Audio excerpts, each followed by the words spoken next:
My manager called me to a meeting with HR. Kira, after 15 years, we're restructuring your position, she announced smugly. Clean out your desk by Friday. I smiled politely and said, completely understand. They had no idea how Monday would be fun. Kira, after 15 years with TechVantage, we're restructuring your position, Marjorie Thompson announced, her voice carrying a barely concealed note of satisfaction. She sat across from me in the small conference room, flanked by Denise from HR, both of them wearing carefully crafted expressions of corporate regret. The company is moving in a new direction, Denise added, sliding a manila folder across the table. Your contributions have been valuable, but we're consolidating the research division under the product development team. I nodded thoughtfully, accepting the folder without opening it. Inside would be the standard severance package, 2 weeks for every year of service, continued health coverage for 3 months, and a list of career counseling resources I would never use. I completely understand, I replied, my voice steady. These decisions are never easy. Relief flashed across their faces. They'd clearly expected tears, protests, or anger. After all, I was a 55-year-old woman being pushed out of the tech industry where youth was prized above experience. What they didn't know was that I had anticipated this moment for weeks, ever since a misdirected email thread had appeared in my inbox last month. We'd like you to clean out your desk by Friday, Marjorie continued, gaining confidence from my apparent acceptance. We'll need your key card, company laptop, and phone before you leave. Your team will be notified this afternoon. My team. 6 brilliant engineers I had personally recruited and mentored over the years. The same team that had helped me develop the distributed processing algorithm that now powered TechVantage's flagship product, AccountSphere, accounting software used by over 40% of Fortune 500 companies.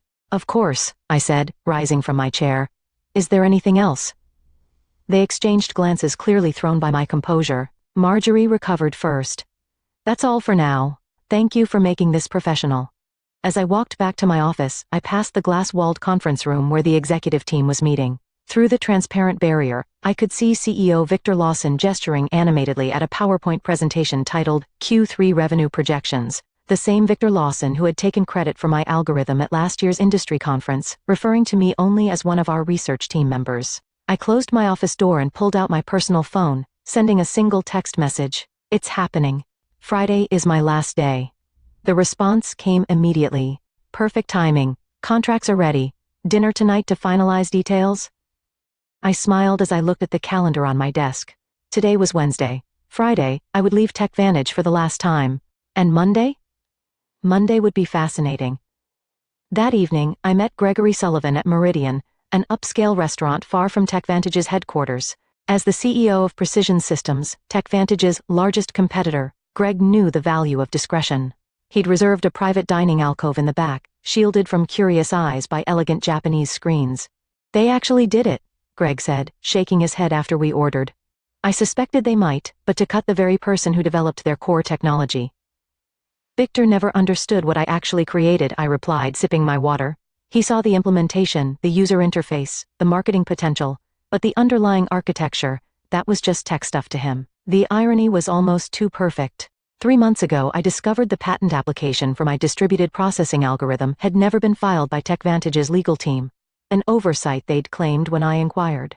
They'd assured me they'd handle it immediately, but something about their response had seemed off, prompting me to check the company's internal documentation. That's when I found it. A strategy memo outlining plans to claim the algorithm as company-developed technology without specific inventor attribution. They'd planned to push me out before securing the patent, knowing intellectual property developed by employees typically belonged to the company. What TechVantage didn't know was that I'd already been working on refinements to the algorithm on my own time, using my personal equipment. Those improvements, which dramatically increased processing efficiency by 43%, weren't covered by my employment agreement. I'd quietly filed for a patent under my own name last month, fully documented with timestamps and development logs that clearly showed the work was completed outside of company time. The patent had been granted with remarkable speed, thanks to Greg's introduction to a top-tier IP attorney. All the paperwork is finalized, Greg said now, sliding a folder across the table. As soon as you sign, Precision Systems officially acquires exclusive licensing rights to your patent. The press release goes out Monday morning, announcing you as our new Chief Innovation Officer. I reviewed the documents carefully, though I'd already memorized the key terms: a 7-figure signing bonus, substantial equity in Precision Systems, and ongoing royalties from all products using my algorithm. What do you think Victor's face will look like when he realizes what's happened? Greg asked, unable to hide his satisfaction at the prospect. I'm more concerned about my team, I admitted.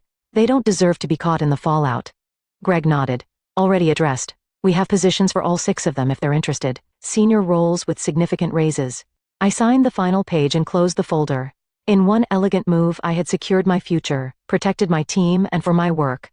To new beginnings, Greg said, raising his glass. And to owning your own value, I added, clinking my glass against his. Thursday and Friday passed in a blur of exit interviews, knowledge transfer meetings, and saying goodbye to colleagues. I maintained my professional composure throughout, even as rumors spread across the company. Administrative assistants gave me sympathetic glances in the hallways. Junior developers approached awkwardly, asking if I'd provide LinkedIn recommendations before I left. I documented everything meticulously. Every project, every password, every process, knowing full well that TechVantage would soon discover just how thorough they needed me to be. My decision to leave comprehensive transition notes wasn't kindness, it was evidence. Evidence that I had acted in good faith while the company had not. During my final exit interview on Friday afternoon, Denise from HR went through the standard checklist with mechanical efficiency. You understand that any intellectual property developed during your employment remains the property of TechVantage, she stated, pushing a non-disclosure agreement across the table. Of course, I replied pleasantly. Anything developed within the scope of my employment using company resources during company time. I emphasized those qualifiers slightly, but Denise was too busy checking boxes to notice. And you affirm you have no copies of proprietary company information? I have taken nothing that belongs to TechVantage, I confirmed truthfully. The patent was mine after all. As I packed the personal items from my desk, family photos, a collection of conference badges marking 15 years of industry events, the coffee mug my team had given me last Christmas, Marjorie stopped by, leaning against my doorframe with artificial casualness. I just wanted to check that everything's clear for your departure, she said, watching me place items into a cardboard box. Crystal clear, I replied, wrapping a small award I'd received for the very algorithm now at the center of my plans. The irony wasn't lost on me as I carefully placed it between layers of tissue paper. You know, Kira, these restructuring decisions are never personal, Marjorie continued. Victor feels the company needs to move in a more youthful direction. I looked up, meeting her gaze directly. I understand completely. Business is business. Something in my tone made her pause. For a brief moment, uncertainty flickered across her face, but she quickly dismissed it. What could a soon-to-be unemployed 55-year-old woman possibly do? Will you be taking some time off? She asked, an artificial note of concern in her voice. Actually, I already have something lined up, I replied. I start Monday. Oh. Surprise crossed her features. That's fast? Anything interesting? I smiled. Very. A leadership position. I'm quite excited about it. She nodded absently, already mentally moving on to other matters. Well, good luck with that. As I walked out of TechVantage's glass headquarters for the final time, keycard surrendered and personal belongings in tow, I took a moment to look back at the building where I'd spent 15 years of my career. On the top floor, I could see the executive conference room lit up for an evening meeting, likely discussing how to redistribute my responsibilities among younger, less experienced, and significantly less expensive staff. Little did they know that in less than 72 hours, that same room would be hosting an emergency crisis meeting instead. Monday morning dawned bright and clear. I dressed carefully in my new charcoal suit, a power outfit I'd purchased specifically for this day. The Precision Systems town car arrived precisely at 7:30 a.m. to take me to their headquarters, where I'd start my first day as Chief Innovation Officer. The press release went live at 7 a.m., Greg informed me, as I settled into my new corner office with floor-to-ceiling windows. Industry newsletters are already picking it up. I've got the communications team monitoring reactions. The announcement had been crafted with strategic precision. Precision Systems acquires exclusive rights to revolutionary processing algorithm, welcomes creator Dr. Kira Jennings as Chief Innovation Officer. It detailed my background, emphasized my role as the sole inventor of the patented technology, and outlined how Precision Systems would be integrating the algorithm into their next generation of products. Most importantly, it clearly stated that any company currently using the technology would need to negotiate licensing agreements with Precision Systems moving forward. At precisely 9:15 a.m., my phone lit up with the first text from my former team at TechVantage. Complete chaos here. What did you do? It was from Miguel, my lead developer. I smiled, typing back, check your personal email, all 6 of you have offers waiting. Meanwhile, 8 miles away at TechVantage headquarters, the scheduled Monday morning executive meeting was undergoing a dramatic transformation. According to Miguel's play-by-play updates throughout the morning, Victor had arrived at the office to find the company's general counsel and chief financial officer waiting at his door, both ashen-faced. The industry announcement had hit their inboxes simultaneously, setting off immediate alarms. By 9:30 a.m., what should have been a routine start-of-week meeting had morphed into an emergency crisis session. Board members were calling in remotely. The legal team was frantically reviewing my employment contract and the documentation around the algorithm's development. "They're pulling every file with your name on it," Miguel reported. Someone just wheeled in all the servers from the research division for the tech team to analyze. I could picture the scene perfectly. Victor pacing the conference room, demanding explanations from Marjorie and the legal department. The stock would already be responding to the news. Investors hated uncertainty, and the announcement had created plenty of it. At 10:45 a.m., I received an email from Victor himself, the desperation practically emanating from my screen. "Kira, there appears to be a misunderstanding. Please call me at your earliest convenience to discuss." I forwarded it to Precision Systems' legal team without responding. By noon, the industry was buzzing with speculation. TechVantage's stock had dropped 7% since the market opened, while Precision Systems had seen a 12% increase. 3 different technology journals had requested interviews with me about the strategic coup that had shaken the accounting software industry. "How are you feeling?" Greg asked, stopping by my office as I settled in. "Validated," I replied honestly. 15 years of watching others take credit for my work, of being told I should be grateful just to have a seat at the table, and now, finally, recognition. My new executive assistant appeared at the door. "Dr. Jennings, the development team is ready for you in the main conference room," and she hesitated. "TechVantage's CEO has called 4 times in the last hour. Please let him know I'm in meetings all day," I replied calmly. "I'll have our legal team reach out to discuss licensing options later this week." As I walked toward my first meeting as Chief Innovation Officer, my phone buzzed with another update from Miguel. "Board just called emergency session. Victor looks like he's about to explode. P.S. My team and I accept your offer. When can we start?" By Tuesday morning, the full impact of my departure had become clear to everyone at TechVantage. Their flagship product, AccountSphere, relied entirely on my algorithm to process the massive datasets that gave it an edge over competitors. Without licensing rights to my patent, they faced 2 equally unpalatable options: negotiate with Precision Systems or rebuild their core technology from scratch, a process that would take years and millions in development costs. "Victor has called an all-hands meeting for 2 p.m., Miguel texted. It was his last day at TechVantage. He and the rest of my former team would be starting at Precision Systems next Monday. "Rumor is they're going to try to sue you." I forwarded his message to our legal department, who responded almost immediately. "Let them try. Your documentation is impeccable. Development logs, timestamps, personal equipment usage, all clearly established. We've prepared for this scenario." Meanwhile, I was settling into my new role with remarkable ease. The respect I received at Precision Systems was a stark contrast to my final years at TechVantage. When I spoke in meetings, people actually listened. My ideas weren't repackaged by male colleagues and presented as their own. My age and experience were viewed as assets rather than liabilities. "The engineering team is implementing your efficiency improvements," Greg informed me during our afternoon briefing.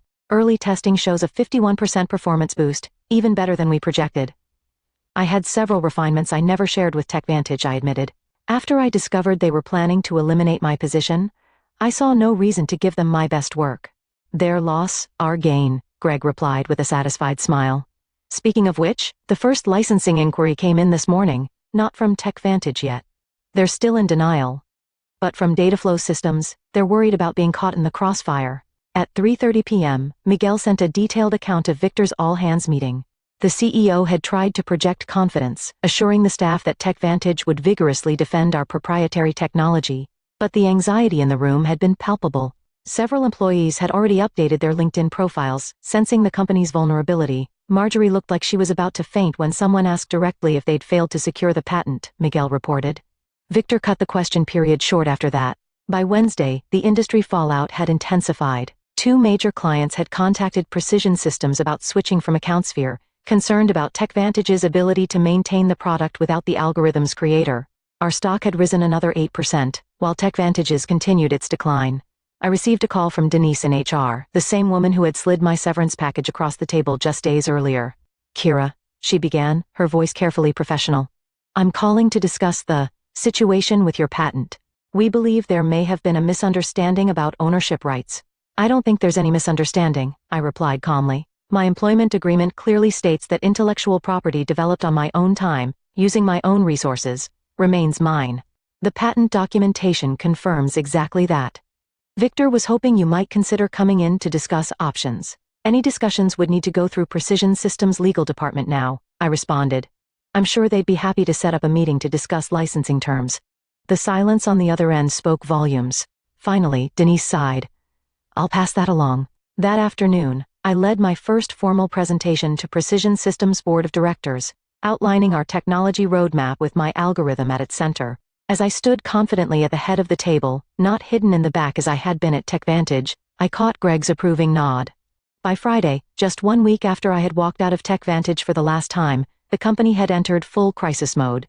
Their stock had fallen 23% from Monday's opening bell, triggering concerned calls from major investors. Industry analysts were publishing speculative pieces with titles like "Can TechVantage Survive the Algorithm Crisis?" and "How One Strategic Blunder May Cost a Tech Giant Everything." Through my industry contacts, I learned that Victor had finally acknowledged the severity of the situation to the board. TechVantage would need to either license my algorithm from Precision Systems, likely at exorbitant rates that would devastate their profit margins, or undertake a complete rebuild of AccountSphere without using any technology covered by my patent. They've started interviewing for a new development team. Miguel informed me during our Friday video call, where we discussed his upcoming transition to Precision Systems. Victor's claiming they can recreate the functionality in 6 months. I couldn't help but laugh. The original algorithm took me 3 years to perfect, and that was with intimate knowledge of the problem space. Exactly, Miguel agreed. Nobody's believing the timeline, especially after your team posted their resignation letter simultaneously. The knowledge drain is massive. That afternoon, TechVantage's attorneys finally reached out to Precision Systems to open a dialogue about potential licensing arrangements. Our legal team, following the strategy we had developed, responded with terms that were technically fair but strategically painful, 3 times the standard industry licensing rate. Plus a public acknowledgement of my role as the technology's inventor. They'll balk at the acknowledgement more than the cost, Greg predicted as we reviewed the response in his office. Victor's ego won't allow him to admit he pushed out the person who created their core technology. Then they'll have to rebuild, I replied. And every day they spend trying to replicate my work is another day we extend our lead in the market. The following Monday morning, 10 days after my unceremonious dismissal, I led the first meeting with my newly assembled innovation team, which included Miguel and the other 5 engineers from TechVantage. The energy in the room was electric as we mapped out the next evolution of my algorithm. This is how development meetings should be, commented Anita, one of my former team members. At TechVantage, we spent half our time explaining basic concepts to executives who wouldn't listen anyway. That's the difference between being valued and being seen as replaceable, I replied. Here, your expertise is recognized. As we wrapped up the productive session, my assistant appeared at the door. Dr. Jennings, there's been a significant development with TechVantage. Their board just announced an emergency leadership change. Victor Lawson is stepping down effective immediately. The news spread quickly. Within hours, industry publications were reporting that TechVantage's board had lost confidence in Victor's leadership following the patent oversight that threatened the company's flagship product. Marjorie Thompson was also out, along with the head of legal who had failed to properly secure the patent. That evening, I received an unexpected email from Richard Donovan, TechVantage's newly appointed interim CEO. Unlike Victor's desperate message from the previous week, this one was straightforward and respectful. Dr. Jennings, congratulations on your new position. I've been brought in to help TechVantage navigate the current situation. I'd like to discuss a fair licensing arrangement for your patented technology. We're prepared to acknowledge your contributions publicly and make appropriate amends for the oversights of previous management. Would you be available to meet next week? I forwarded the email to Greg, adding a simple note. Phase 1 complete. His reply came quickly, beautifully executed. The board is celebrating your first major victory for Precision Systems. Looks like TechVantage is finally learning an expensive lesson about valuing innovation and innovators. 3 months after my departure from TechVantage, I sat on the stage at the National Technology Innovation Conference, preparing to deliver the keynote address. The audience was filled with industry leaders, technology journalists, and aspiring developers, many of whom now knew my story. And now I'm pleased to introduce our keynote speaker, the conference organizer announced. Dr. Kira Jennings, Chief Innovation Officer at Precision Systems, and creator of the distributed processing algorithm that has revolutionized data handling across multiple industries. The applause was substantial as I approached the podium. What a difference a few months could make. Last year, I had attended the same conference as part of the TechVantage delegation, seated in the back while Victor gave a presentation about his company's innovations. Thank you, I began, surveying the attentive faces.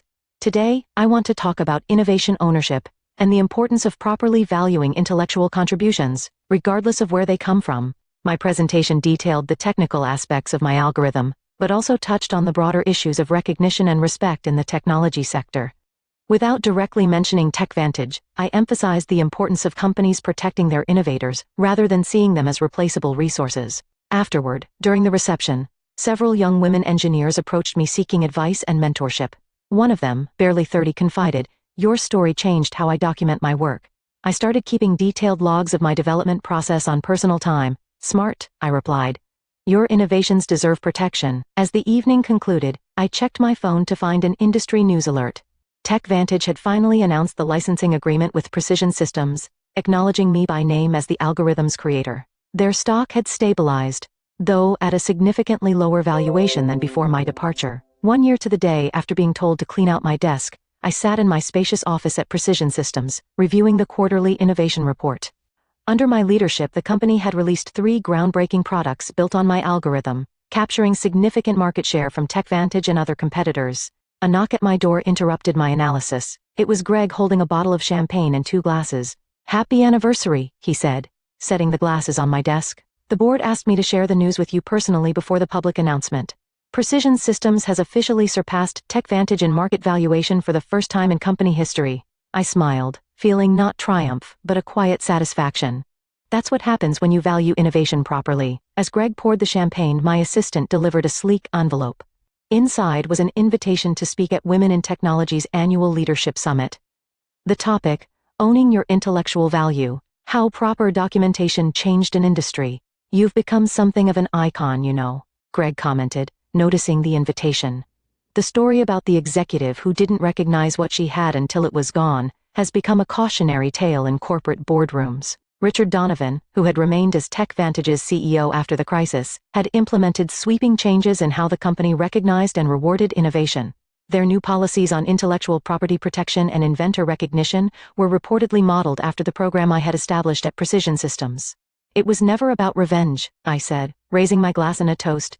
"It was about recognition, about showing the industry that innovation isn't anonymous. It comes from real people who deserve real credit." "To proper recognition," Greg agreed, clinking his glass against mine. As the afternoon sun streamed through my office windows, I reflected on my journey. At 56, I had finally found what had eluded me throughout my career, not just success, but acknowledgement. My name was now permanently attached to the algorithm that had changed an industry, exactly where it belonged.